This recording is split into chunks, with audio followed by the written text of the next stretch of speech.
Hello everyone. Today we're going to make doggy bandanas.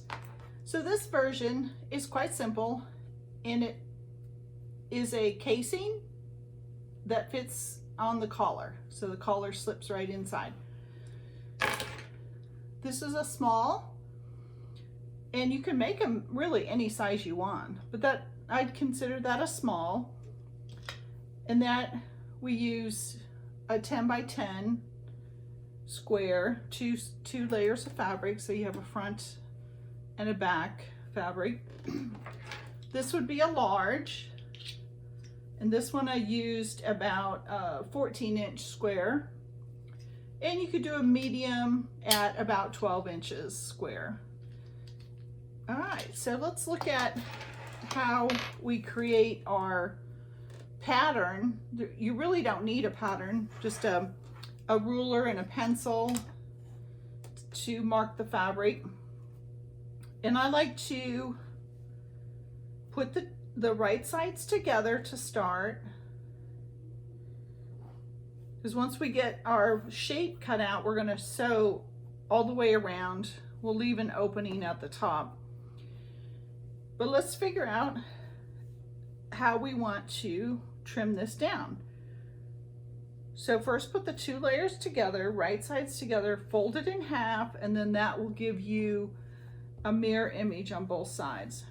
Then either using your cutting mat or a ruler, you want to measure down about 4 inches, 4.5. It's not an exact science, so just do what you think looks good. You don't want this part too skinny, because we do have to fold it over at the end and still have enough room for the collar to go through. So depending on the size of your collar, this one is at probably 3/4 of an inch. This one is about an inch. So you want to have plenty of space to slide the collar in, and the mechanism here, the clip, that's a little bit bigger than the collar itself. So you want that plenty big enough. So I would say at least 4 inches, maybe 4.5. If you make it too short, you also have a really long skinny point rather than a nice tapered angle here. So play with the shape, see what you like. If you want a longer one, just make it come down, start up higher, come down to the bottom. So I made my mark at 4.5, and then I'm going to, now there's two ways of doing this. You could mark it with the pencil.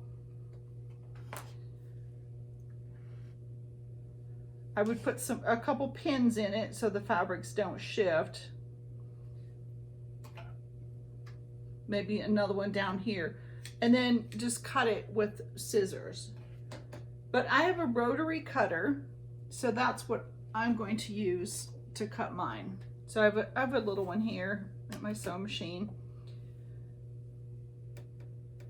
So I'm going to line the ruler up at the mark at the top and just the bottom of the fabric. And you can go a little bit off that corner because you do have a little bit of seam allowance here, so you don't need it to come to an exact point, but close to it.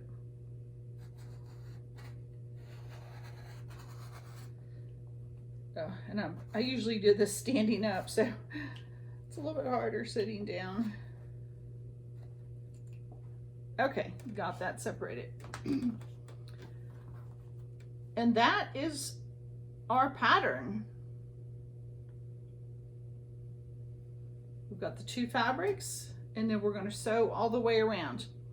So you would do the same thing for the large one. I have the two fabrics. This is the right side. This is the wrong side. On solid fabrics, there is no right or wrong side, so it doesn't really matter. So you'd put the right sides together again, line everything up, fold it in half. And then because this one's so much bigger, I came down, I think 5 inches.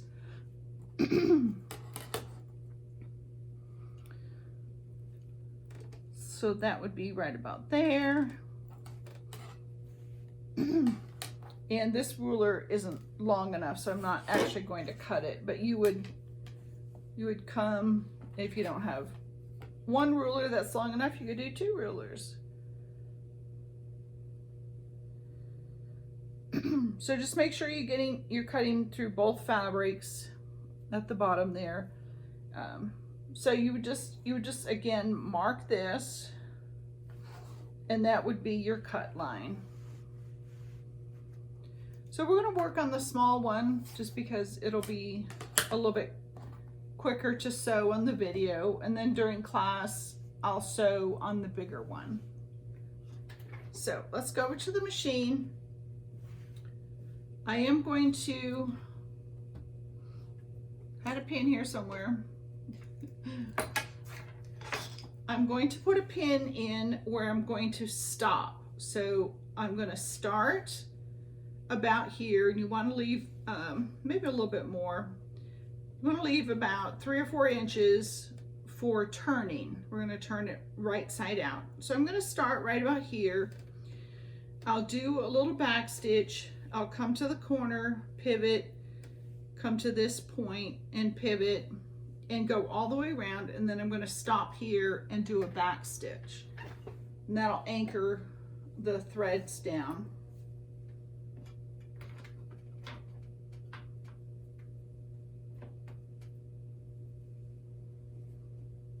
So I like to start with a leader, a little scrap of fabric, just to get the threads kind of away from my project so they don't get tangled up in the back. But because we're, oh dear, okay, I think I am out of bobbin thread. Let me just grab another one real quick.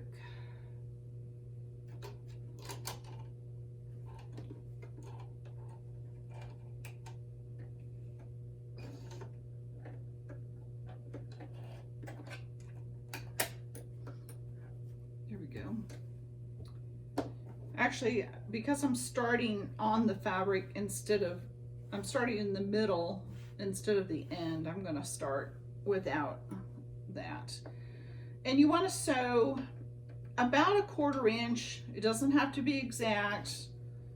Just try to be consistent all the way around. Back stitch a few and then go forward. So I'm doing about 3/8 of an inch, but 3/8 to 1/4 inch is fine. Just don't make it too skinny or it could come unraveled when you wash it. So I have the needle down when I lift the presser foot, and then I turn it, then put it back down. I'm ready to sew.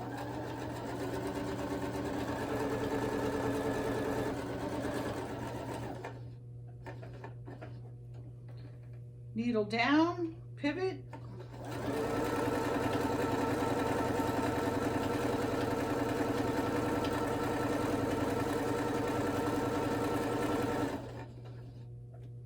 Needle down and pivot again.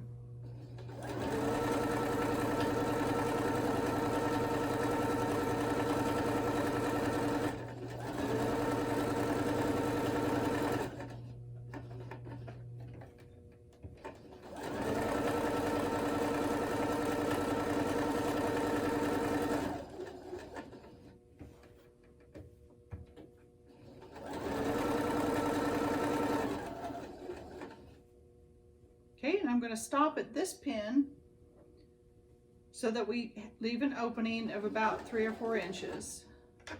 Back stitch a little bit. And we are finished with that. I'm going to clip my threads off up here. Okay, so we're going to turn this right side out, but before I do that, I do want to clip off some of the bulk in the corners. So you want to come maybe about 1/8 of an inch, 1/16 of an inch or so from your seam. Don't get too close or it'll come unraveled when you wash it. On this V here, you also want to trim off on the side there just to get rid of some of that bulk that's going to be in the seams.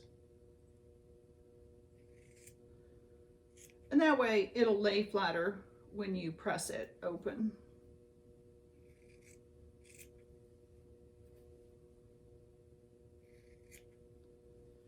All right, I have all my clippings done. And now we can turn it right sides out.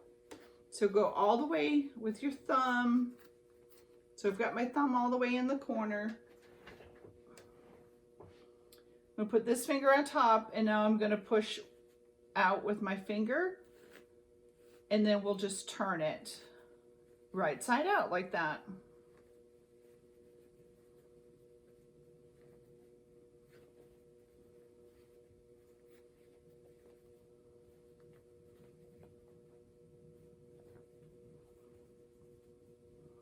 Now you can use different tools for to help you push those corners out, but be careful it's not too sharp or it will poke a hole in your fabrics. So a pencil without the without the lead sticking out.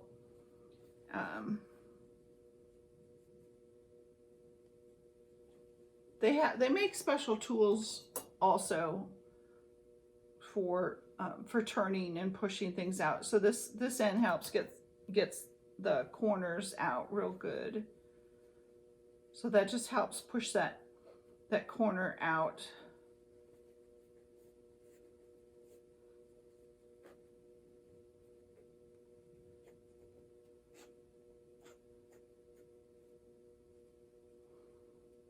All right, and then if you really want to get in there, I'll use the pointy end, but I have to be careful with that one because it's not real sharp, but it will poke through if I'm not careful. So gently push the corners out, especially the two at the top and the two at the bottom. These two on the sides, they kind of come out on their own. All right, so now I have all that out. So I want to just do a little finger press here on the seams just to help those get open up the seams so you don't have any creases in there. So I'm just doing what's called finger pressing, or in this case, fingernail pressing. My fingernail works real well to get those seams opened up, and then I press with my fingertips to really smush it down.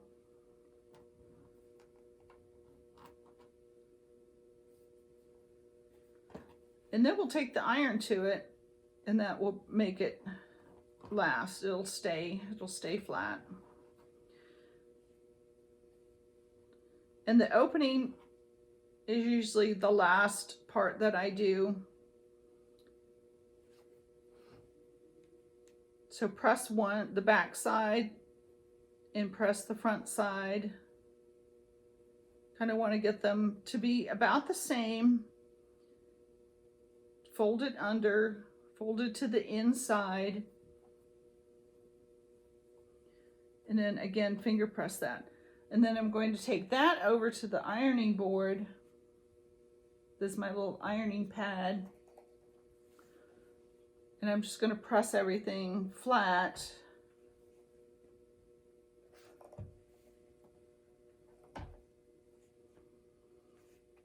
And then the next step, we're going to fold the top over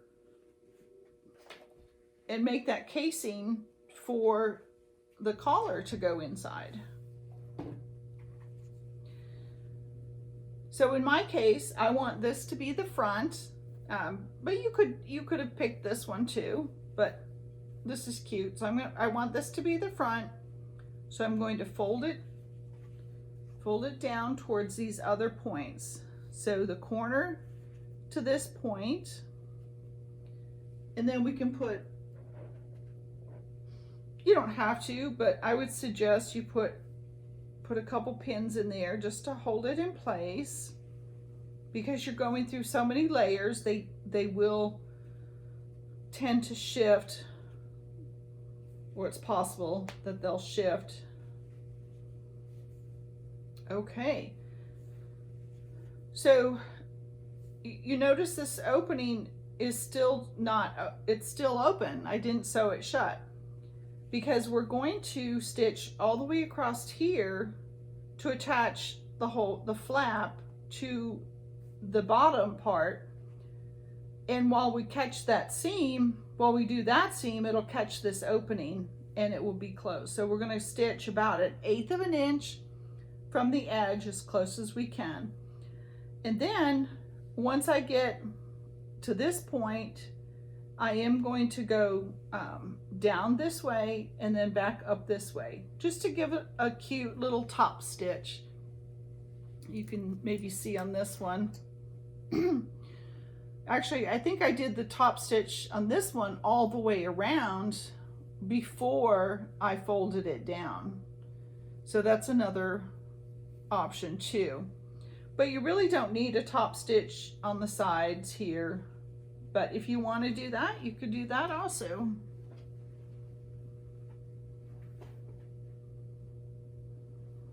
Okay, so let me think about this. I want to be able to sew this way and this way. So let's go this direction.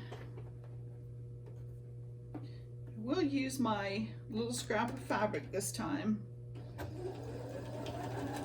That'll help get the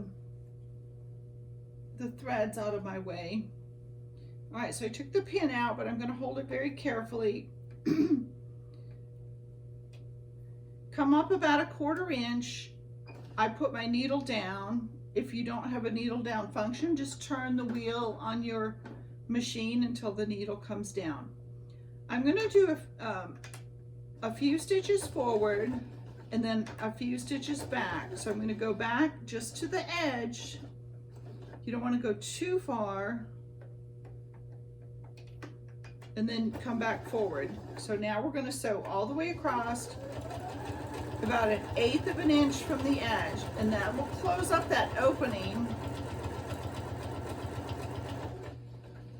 And you want to just make sure that you're smoothing down the fabric. It's not moving around on you. You might get some little bunches and stuff, so you kind of have to sometimes just smooth it down,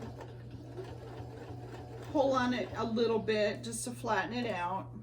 And then as you get to the end, take the pin out so you don't run that over.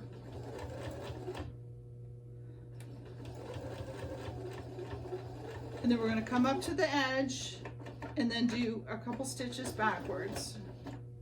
Okay, I'm going to come forward a couple more. And then with the needle down, I'm ready to, oh, there's a lot of fabric there. It's kind of stuck. There we go.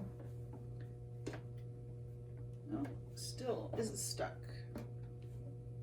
Oh, I'm going to bring my needle up so I can get the fabric to lay flat. There we go. My fabric just got kind of bunched up in there.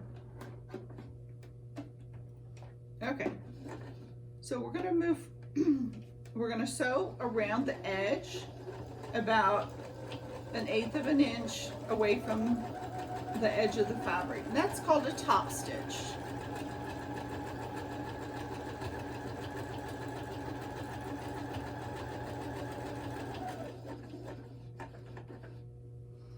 And then you'll stop about 1/8 of an inch from the other side. I think I'll go one more stitch. There we go. Needle down and pivot.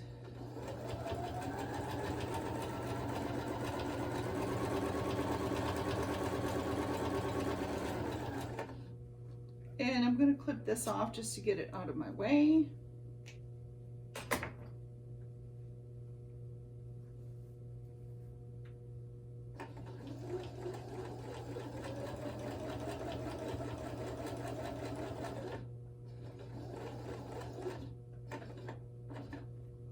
when you get up here to the other seam, just do a couple more back stitches, and that will tie off your threads so they don't come unraveled.